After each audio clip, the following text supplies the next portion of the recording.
샬롬 할렐루야. 우리를 불꽃 같은 눈동자로 지켜주시고 동행해 주시며 축복 가운데 인도하여 주시는 사랑에 좋으신 아버지 하나님께 모든 감사와 영광을 높이 올려드립니다. 아멘. 사랑에 좋으신 아버지 하나님께 모든 감사와 영광을 돌려드립니다. 아멘. 하나님께서는 태초에 영의 세계의 어느 한 공간에 존재하셨는데 그때는 오직 하나님 한 분만이 계셨습니다. 그리고 영의 세계의 가장 중앙이 되는 곳에서 한 분 하나님으로부터 성자 하나님과 성령 하나님이 분리되었죠. 즉 처음에는 오직 하나님 한 분만이 빛으로 계셨습니다. 소리를 머금은 빛의 모습으로 온 우주에 퍼져 계시던 근본의 하나님은 근본 영계의 정점에 하나의 빛으로 응집하셨죠. 그와 동시에 원래 하나였던 근본의 우주는 영적인 빛의 세기가 다른 4개의 하늘로 분리되었습니다. 하나님께서 이렇게 하늘들을 나누신 이유는 인간 경작을 위한 각각의 용도가 있기 때문이었죠. 결국 하나님께서는 참 자녀를 얻으시기 위해 이 모든 일을 시작하셨던 것입니다. 여호와를 경외함이 지혜의 근본이라 그의 계명을 지키는 자는 다 훌륭한 지각을 가진 자이니 여호와를 찬양함이 영원히 계속 되리로다. 시편 111편 10절입니다. 여호와를 찬양함이 영원히 계속 되리로다 했어요. 그래서 지금 제가 모든 일에 완전하시고 이것은 천사장이 여호와 하나님을 찬양한 시입니다. 이 찬양시에 음률을 맞춰서 천사들이 여러 가지 악기가 있을 거 아니에요. 비파라든가 비올라든가 그런 모든 아름다운 악기로 오케스트라처럼 연주를 쫙 합니다. 하나님의 감동을 받은 천사장이 이 시를 하나님의 읊어드립니다. 그럼 이제 뭐 그것이 곡이 맞춰져 가지고 비올라가 천사들이 쫙 이렇게 음악을 이제 연주를 합니다. 그래서 하나님을 찬양합니다. 이 찬양이 영원히 계속 된다는 겁니다. 우리가 천국에 가면 이 찬양을 영원히 합니다. 근데 이제 찬양만 해서 뭐 이제 천국이 그렇게 비웃되는 말씀도 제가 많이 들어봤습니다. 이건 연회 있을 때, 특별할 때 연주이고 하나님께서는 처음에 근본 하나님은 홀로 계셨대 있잖아요. 그러면 넷째 하늘에 홀로 거하십니다. 거기 천사들의 아름다운 찬양과 그런 멜로디로 거의 홀로 원래 계세요. 홀로 계셨다 홀로 가십니다. 그리고 천국은 제가 청와대 이제 좌의정 우의정 백군 천국 말씀드렸잖아요. 그거는 인간 경작을 해서 마무리해서 주님과 저를 이제 인간화가 됐잖아요. 사람이 됐죠. 영혼욕을 가진 사람이 된 거잖아요. 그래서 그 사람과 더불어 이제 많은 이제 주변 보좌분들 있죠. 12지파 24장로 쭉 있는 상황에서 이제 거기에서 우리가 또 찬양을 하나님 앞에 올리러 드리는 것입니다. 그리고 원래 하나님께서는 처음에 계셨던 그 모습으로 넷째 하늘에 거하십니다. 넷째 하늘의 공간은 아무나 갈 수가 없습니다. 아무나 갈 수 없고 넷째 하늘 공간에는 이렇게 이제 제가 읽어드린 이제 찬양시 아름다운 천사들이 비올라 해가지고 쫙 그런데 이제 하나님께서는 이제 외롭지가 않으세요. 우리 자녀들이 있잖아요. 전에는 우리가 없고 하나님 홀로 계셨을 때는 외로움도 느꼈고 그래서 루시퍼를 만드셨고 막 이제 그런 일이 있었지만 이제는 외롭지 않으세요. 얼마든지 우리가 마음껏 향을 올려드리잖아요. 향을 올려드리고 또 하나님께서 오시고 싶으시면 셋째 하늘에 또 보좌해서 내려오시고 그러세요. 그래서 이제는 외롭지 않으세요. 그래서 그 기대감에 하나님께서 부풀어 계십니다. 그래서 이 찬양함이 영원히 계속된다 말씀드리는 거고요. 모든 일에 완전하시고 온전하시며 아름답고 아름다우신 주시여 모든 것을 갖고 계시며 모든 것을 운영하시고 아름다운 빛 자체로 홀로 계셨던 주시여 모든 것을 이루심을 찬양하리이다. 이것도 예지 예정이겠죠. 모든 것을 이루심을 찬양하리이다. 품으신 뜻대로 깊고 비밀한 것들 하나하나를 세세하게 보이시고 아름다운 만물을 창조하사 창조된 만물을 보시고 심히도 기뻐하시며 그 마음에 감동을 받으시고 웃으시는 주의 아름다움을 찬양하리이다. 헤브라님께서는 어떻게든지 저를 공부를 가르치시길 원하셨어요. 그래서 원래 이제 바깥에 있던 노란 고양이가 계속 이제 집 왔다 갔다 하면서 이제 그래 새끼를 낳았어요. 한 번은 이제 그 노란 고양이 이름을 붙여준 게 있어요. 그 고양이 따라가 보래요. 그러시더라고요. 그래서 따라갔어요. 따라갔더니 커다란 검은 고양이 있죠. 그 고양이하고 이제 이렇게 짝짓기 하는 그러려고 이제 하는 걸 봤어요. 그걸 이제 봤어요. 그러니까 이제 앞서가니 뒤서가니 하면서 이제 어느 이제 골목으로 들어간 걸 봤어요. 커다란 검정 고양이라 더 이제 기억이 됐어요. 그리고 나서 아닌 게 아니라 이제 그 노란 고양이가 배가 불러오더니 새끼를 낳았어요. 꽤 나요. 7, 8마리 나죠. 그 중에 이제 8마리 낳았다면 6마리는 검정 고양이더라고요. 노란 2마리는 섞여 있고 그걸 봤어요. 그래서 심은 대로 씨가 또 그렇게 된다. 그런 것을 또 공부를 가르쳐 주시기 위해서 또 그렇게 이끄신 적이 있으셨습니다. 그 마음의 감동으로 받으시고 웃으시는 주의 아름다움을 찬양하리이다. 아름다운 꽃들과 짐승들과 새소리 가운데도 창조주의 마음이 담겼나이다. 흙 하나 모래 하나 먼지 하나에까지도 창조주의 뜻하신 바가 담겼나이다. 모든 것을 섭리대로 이루신 주를 찬양하리이다. 정령 홀로 계시어도 빛나시며 온전하시고 아름다우심에도 우리를 지으시고 우리를 만드신 창조주를 찬양하리이다. 아름다운 꽃잎 속에 그 뜻을 새기셨고 아름다운 별들과 해와 달 속에 그 의미를 담아 놓으셨네. 아름다운 자연을 만드시고 그 모든 것이 법칙대로 운행하게 하시었네. 작은 것 하나하나에도 의미를 두시어 만물을 지으신 그 손길을 찬양하리이다.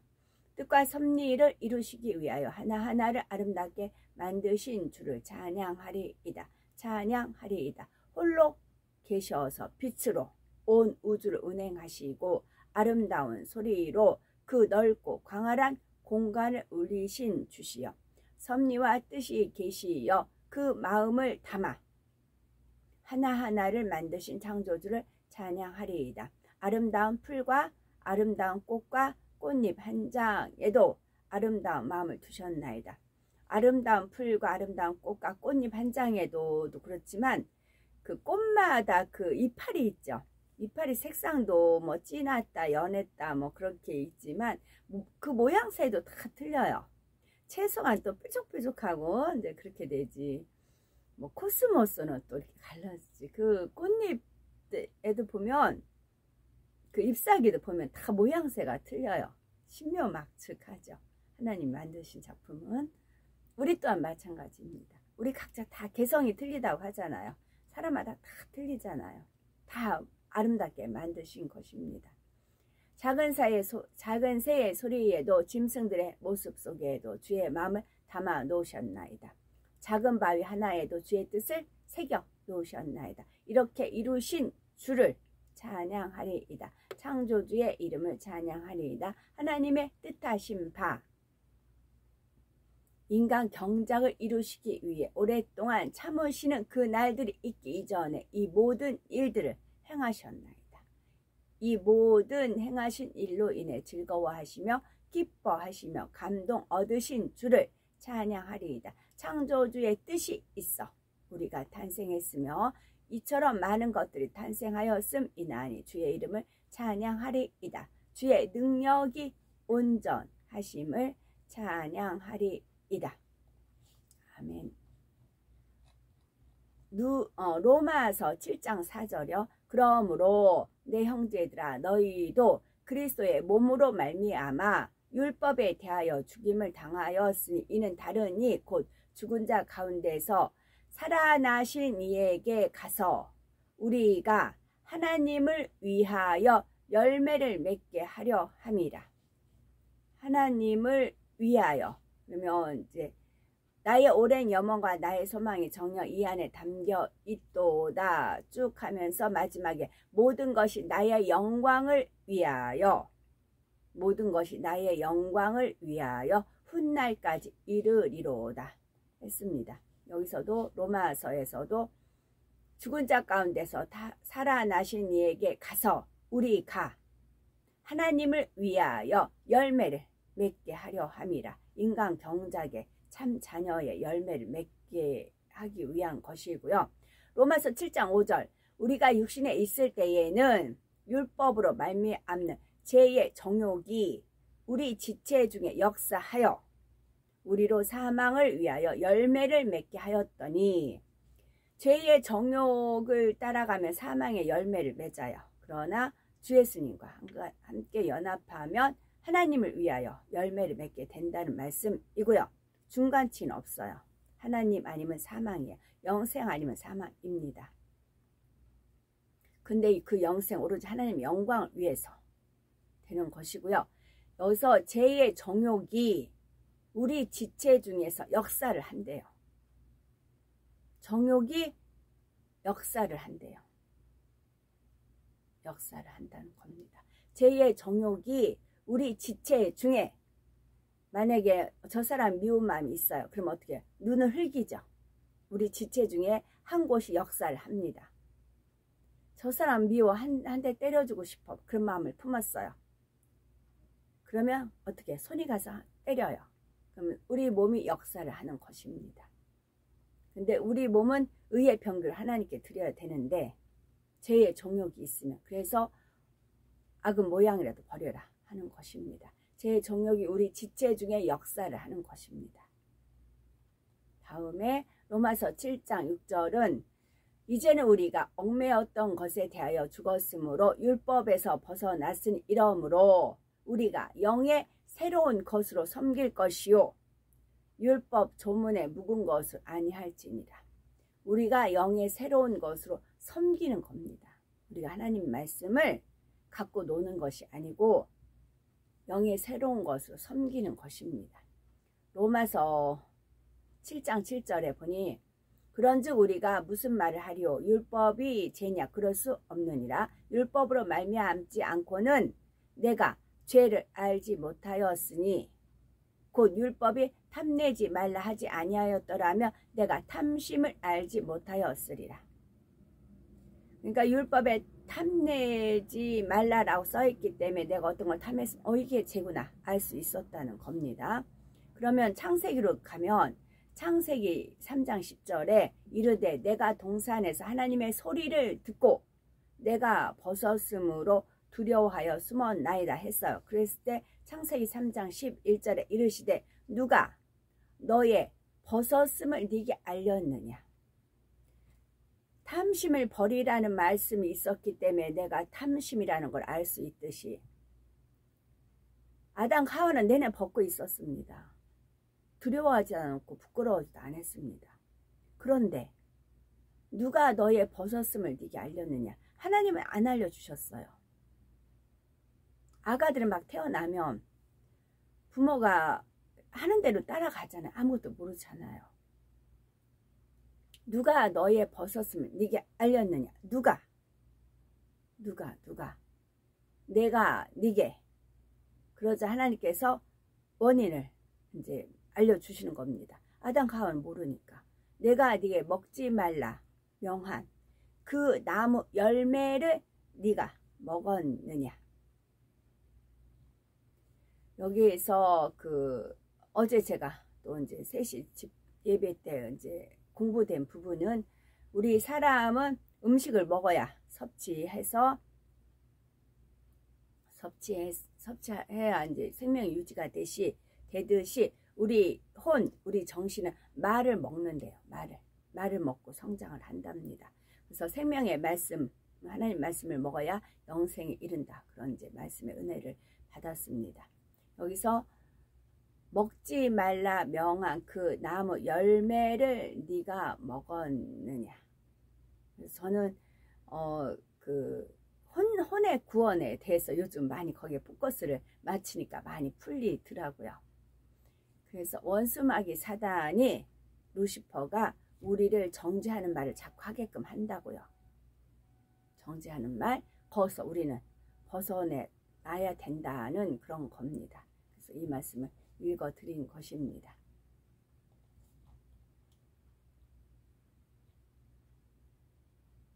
모든 사람에게 구원을 주시는 하나님의 은혜가 나타나 우리를 양육하시되 경건하지 않은 것과 이 세상 정욕을 다 버리고 신중함과 의로움과 경건함으로 이 세상에 살고 복스러운 소망과 우리의 크신 하나님 구주 예수 그리스도의 영광이 나타나심을 기다리게 하셨으니 그가 우리를 대신하여 자신을 주심은 모든 불법에서 우리를 속량하시고 우리를 깨끗하게 하사 선한 일을 열심히 하는 자기 백성이 되게 하려 하심이라. 디도서 2장 11절에서 14절입니다.